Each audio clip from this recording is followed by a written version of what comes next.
Olá, meus queridos, sejam muito bem-vindos para mais uma aula aqui com a professora Alciele Nobre, a professora de vocês, no canal que vem apresentando aulas de língua portuguesa. Eu digo de língua portuguesa por quê? Porque temos aulas de literatura, aulas de gramática e de redação, a queridinha mesmo aqui, do canal, as aulas de redação. E falando nisso, a aula de hoje é de redação, uma análise temática, obviamente sobre um problema social atual, que eu tenho certeza que vocês vão gostar muito. Mas antes de começar a nossa aula, é óbvio que eu iria pedir a você que está aí do outro lado, se ainda não está inscrito no canal, inscreve-se aqui no nosso canal, não custa nada, não é verdade? Dá só um clique aí, permita a notificação, porque você vai ficar sabendo de tudo que está sendo publicado aqui no canal Alciele Nobre, combinado? Mas vamos aqui para a aula de hoje. Como eu falei, é uma análise temática sobre um tema que vocês irão gostar muito, sobre o eixo meio ambiente. É um tema voltado ao meio ambiente.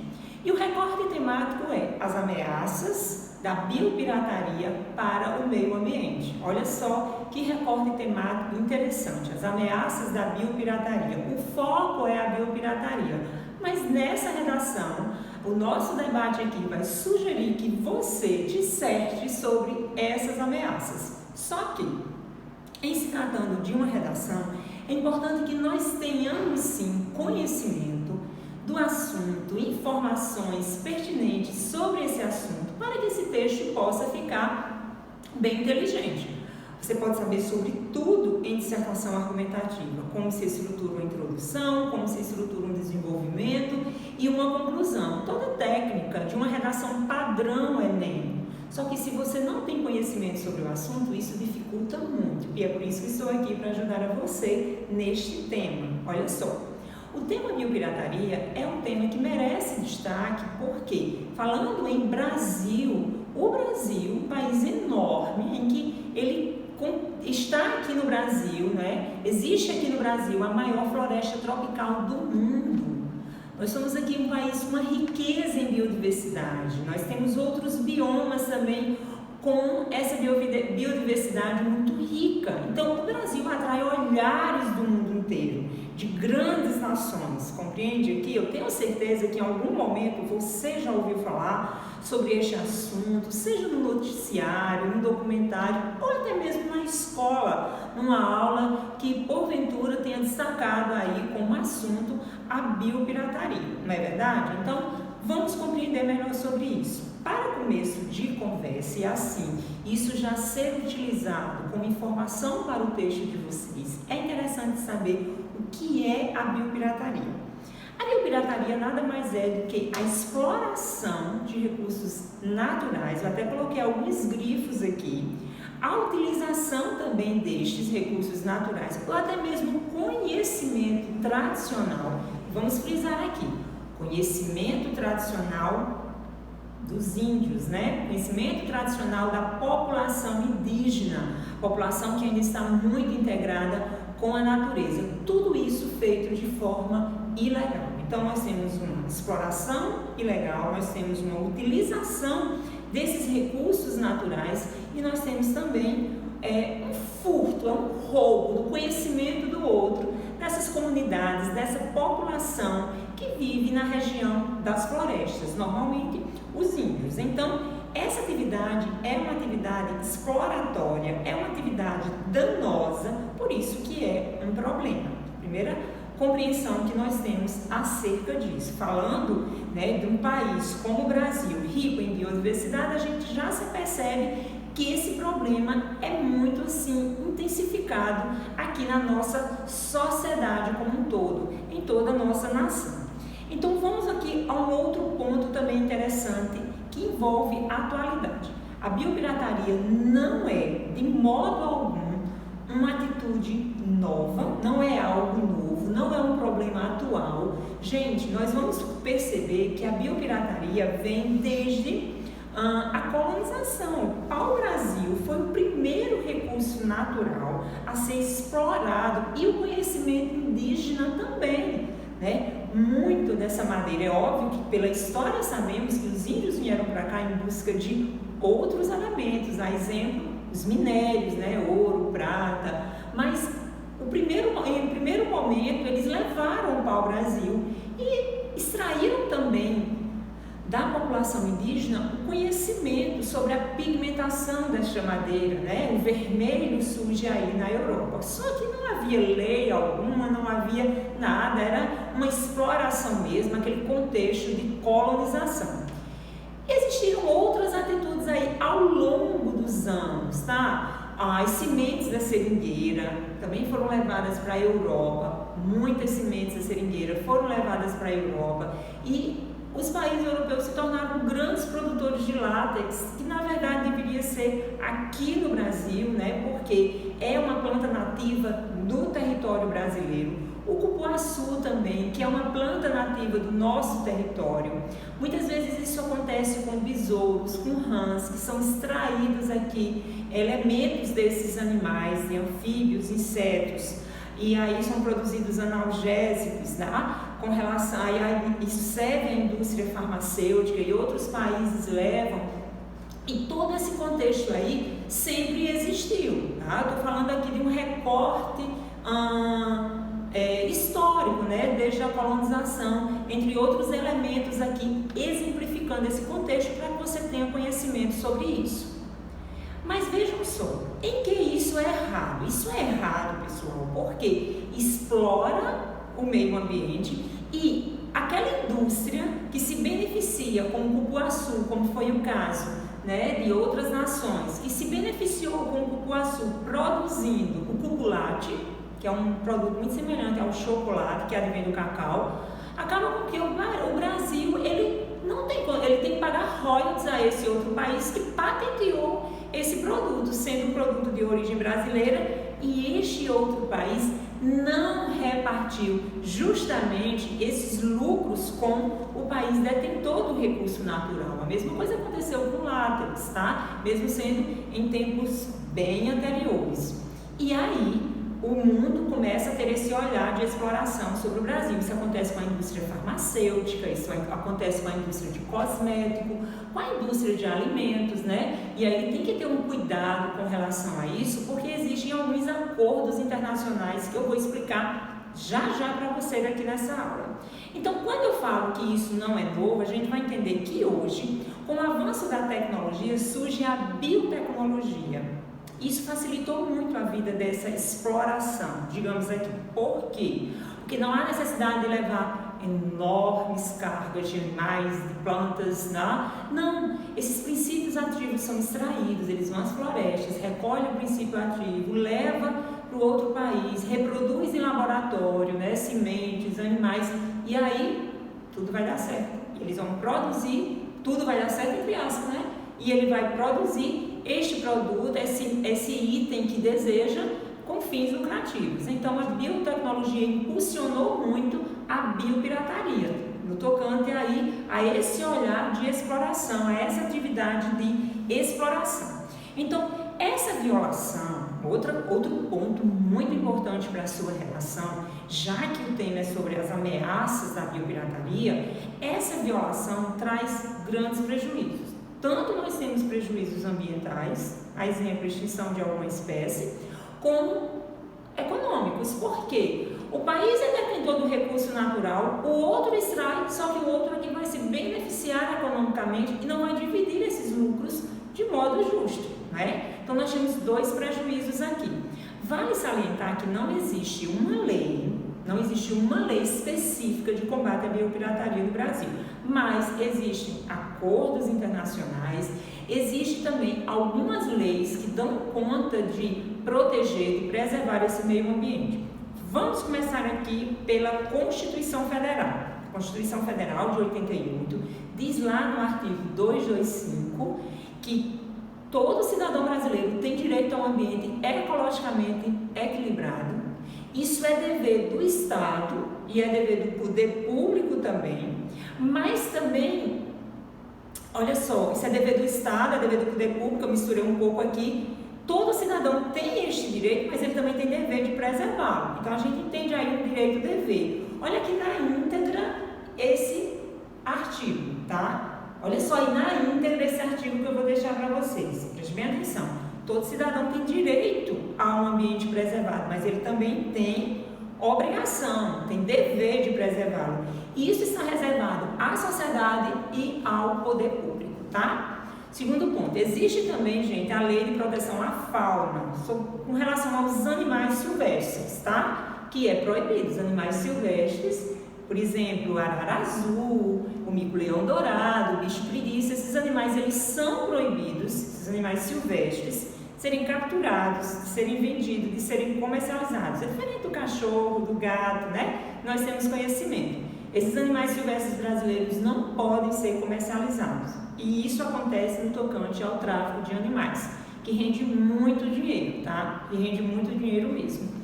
E um acordo internacional aconteceu lá em 1992, na Rio 92, e houve um reencontro de todos esses países, de vários países, chefes de Estado, no Rio +20, que foi uma conferência, e nessa convenção sobre a diversidade biológica, alguns pontos ficaram acordados. Destaque aqui para a conservação da diversidade biológica, a utilização sustentável, você pode utilizar, existem empresas no Brasil que fazem uso sustentável da diversidade biológica, tá? Empresa de cosmético, uma empresa bem conhecida no tocante à sustentabilidade e ao recurso extraído para a produção de cosméticos. Repartição justa com a comunidade, né, que precisa acontecer. E outra coisa muito importante que ficou estabelecido nessa convenção, que cada país tem direito sobre os seus recursos naturais. Então, o Brasil tem direito sobre os seus recursos naturais, a França tem direito sobre os seus recursos naturais, os Estados Unidos sobre os seus recursos naturais e assim sucessivamente, tá? Então, é interessante ter esse conhecimento. Então, é isso que nós temos como legislação, né? Então, eu deixei vocês aqui conhecedores desses pontos. O que é a biopirataria, quais os efeitos da biopirataria, o que se tem sobre a biopirataria no tocante à legalidade, quais atitudes que já aconteceram no Brasil e continuam acontecendo com relação à biopirataria, tá? Para uma boa redação é muito importante, eu acredito que vocês já ouviram falar, sobre repertório, tá? Sobre repertório sociocultural, aquelas ideias legitimadas que podem e vão tornar o texto de vocês muito inteligente. A exemplo de citações, a exemplo de produção cultural, a exemplo de história, tudo isso vai enriquecer muito os textos de vocês. Eu trouxe aqui umas ideias bem inteligentes que eu acho que vai ajudar. Trouxe duas citações, uma do Paul Watson, cofundador do Greenpeace, que diz o seguinte: inteligência é a habilidade das espécies para viver em harmonia com o meio ambiente.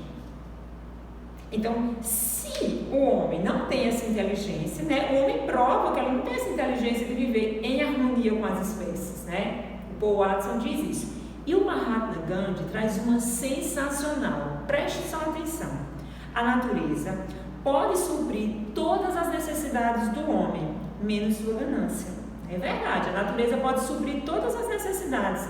A água, o solo, o alimento, o ar que respiramos, mas a ganância não pode, porque o homem devasta, e ainda assim é uma coisa assim sem limite.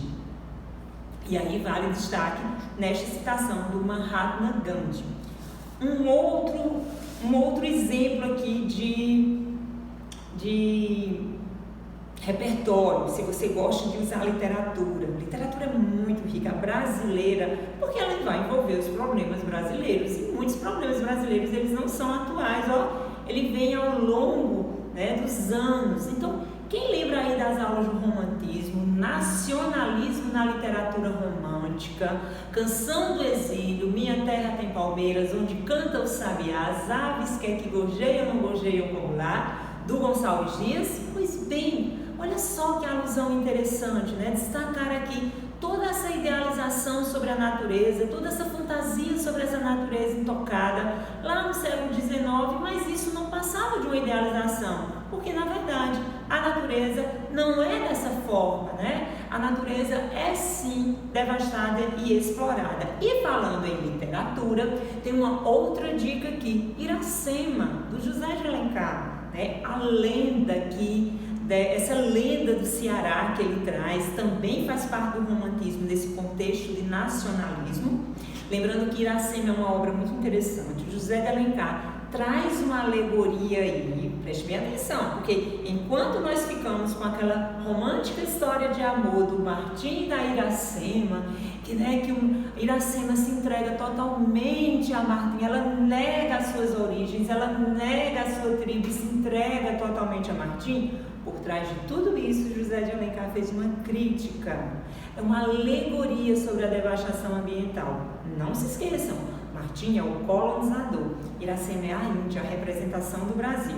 Não é à toa que o José de Alencar escolheu o nome Iracema, que com essas letras nós também compomos o nome América. Olha só que coisa interessante, não é? Então, Iracema representa a América devastada, né, que se entrega ao colonizador, que entrega todas as terras do Brasil ao colonizador. E quais as intenções do colonizador? Exploração.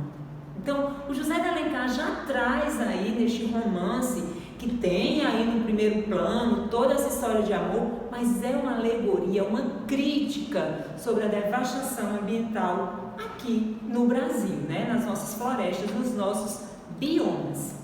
Pronto? Além da literatura, nós temos o cinema. Tem aquela trilogia de Tainá, que muita gente assistiu, eu já assisti várias vezes. É bem interessante também, que fala sobre a defesa do meio ambiente, fala sobre o tráfico dos animais silvestres, tá? Então, olha só, coloquei citação aqui do Paul Watson, coloquei a citação do Mahatma Gandhi. Em literatura, nós temos aí uma alusão muito interessante sobre Canção do Exílio e Iracema. No cinema, Tainá, aquela trilogia bem interessante. Na alusão histórica, já abordei aqui sobre a colonização, né? Vale a pena aqui destacar sobre a colonização. E um dado estatístico muito interessante do Rentas, que é o Relatório Nacional sobre o Tráfico de Fauna Silvestre, dos animais silvestres. Gente, 38 milhões de animais são traficados por ano no Brasil. Sabe quanto isso movimenta? Entre 10 a 20 bilhões de dólares. O tráfico da fauna silvestre no Brasil só perde para o de armas e o de drogas. Rende muito dinheiro. Tem muito interesse financeiro nessa questão.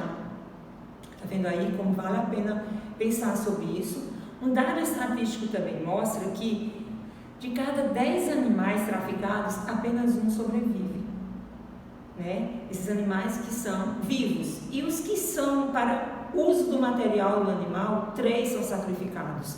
Então, nessa atividade aí, que tem um rendimento econômico muito elevado, sacrifica muitos animais e traz como problema a extinção destes animais. Então, são alguns pontos que merecem aqui ser colocados. Então, além de tudo isso, né? Vamos relembrar: citação, literatura, cinema, dado estatístico, legislação, que eu falei lá atrás, muita informação inteligente para enriquecer o texto aí, a redação de vocês sobre biopirataria, não é verdade? Então vamos pensar aqui um pouco sobre como você poderia produzir, organizar esse texto, essa dissertação. Vamos lembrar que a dissertação para o Enem, composta aí por uma introdução, desenvolvimento e uma conclusão, segue o padrão. Na introdução, eu preciso apresentar este tema. E de que modo você vai apresentar este tema? Qual a forma criativa que você vai usar para apresentar este tema? É uma literatura? É uma citação? Você vai utilizar um dado estatístico? Você vai utilizar um conceito? Né? Também é muito legal. Uma alusão histórica? Você vai escolher a forma como você vai começar esse texto. Como você vai problematizar? Destacar qual a violação e destacar quais os principais danos, quais os principais efeitos. Gente, a biopirataria afeta não apenas o meio ambiente, afeta também a economia. O meio ambiente em razão da extração aí sem limite de todos esses recursos naturais. Os animais chegam a ser extintos, espécies botânicas também chegam a ser extintas. E com relação à economia, porque todo esse material extraído não tem o lucro, né, dividido de modo justo com o país detentor do recurso natural. Então nós temos duas análises aqui. E como tese, não tem como não ressaltar que isso é um problema sério, que isso é uma situação crítica, e daí vale ressaltar causas. Por que é interessante ressaltar duas causas? Porque vale a pena investir numa tese que, além de você declarar o que você pensa sobre o problema, alinhar isso a duas causas, porque você está já montando, organizando os parágrafos do desenvolvimento. Então, se uma causa você cita que a biopirataria ela existe, ela é impulsionada em razão de quê? De interesse financeiro. A gente viu aqui nas informações que gera muito dinheiro, que gera muito lucro essa atividade. Além também, a gente precisa compreender que falta uma lei específica, né? Uma lei que realmente combata a biopirataria, toda essa atividade biopirata. Então, esses dois pontos podem servir de alinhamento para a construção dos argumentos, tá? Você pode destacar lá no desenvolvimento. Agora vamos falar do desenvolvimento. Primeiro tópico frasal. De início, vale salientar que a biopirataria muito é impulsionada em razão do grande interesse lucrativo que há nessa atividade. E falando sobre interesse lucrativo, você pode destacar o tráfico de animais silvestres, né? Com relação a esse dado da rentas, né? A pronunciar aí mais ou menos o relatório aí nacional sobre o tráfico de fauna silvestre. Você pode destacar que são 38 milhões de animais traficados no Brasil por ano, uma atividade que rende entre 10 a 20 bilhões de dólares. Olha só, todos esses dados daí vão construir um argumento legítimo, está dando legitimidade a esse argumento. E ainda há como combinar com aquela citação do Mahatma Gandhi, da ganância, porque esse problema em que interesse lucrativo, fins lucrativos, nós temos sim como efeito, gente, um dano ambiental que pode ser e possivelmente será a extinção de espécies, tá? No outro argumento, você pode destacar a ausência de uma lei específica, até fazendo ressalva que existe que a Constituição Federal diz sobre o artigo 225, como eu apresentei aqui, sobre a Lei da Fauna Silvestre, sobre o Rio 92, na Convenção acerca da diversidade biológica, mas não há uma lei específica. Uma lei específica é interessante, porque combate a impunidade, busca combater a impunidade, não é verdade? Então, poderia trazer essa pauta e citar casos de elementos que são de recursos naturais que são explorados, são levados para outro país ilegalmente, com fins aí na produção industrial, na produção de cosméticos, de alimento, na produção aí industrial. E esse lucro que o outro país passa a ter não é dividido com o país detentor do recurso natural. Então nós temos um dano aí, uma ameaça aí, um dano econômico, tá? Então vamos destacar essas pautas aqui que vai tornar o seu texto muito inteligente. E por fim, a conclusão, né? E o Enem traz uma conclusão, a exigência de uma conclusão que apresente uma proposta de intervenção para este problema. Nós bem sabemos que, além de retomar a tese no início desse parágrafo, você precisa apresentar uma proposta com 5 elementos, né? Um agente aí, vamos pensar nos órgãos de segurança do meio ambiente, como o IBAMA e a Polícia Ambiental, na atividade de garantir a preservação deste meio ambiente, por meio de fiscalizações, por meio de apreensões, por meio de penalidade, né? De acordo com o que se tem em lei, obviamente, em operações constantes, né? Em operações constantes, a fim exatamente de preservar o meio ambiente, de combater a biopirataria. Seria uma proposta. Alinhada a essa proposta, eu poderia também destacar a importância do poder legislativo em, sim, estabelecer, trazer uma lei, votar numa lei ou elaborar uma lei, caso esta não seja elaborada, não tenha esta pauta ainda, para a biopirataria de modo específico. Tudo bem? Então, eu espero que neste momento, nessa conversa que na verdade eu tive com você aqui, possa te ajudar num texto aí sobre este tema acerca do meio ambiente, sobre a biopirataria. E muitas ideias que eu trouxe aqui podem ajudar você em outros temas sobre o meio ambiente. As citações, o artigo 225 da Constituição Federal pode sim ajudar você. Tudo bem? Gostaram da aula? Espero que sim. Deixa aí o seu like, faz um comentário aqui e fica ligado aqui no nosso canal, certo?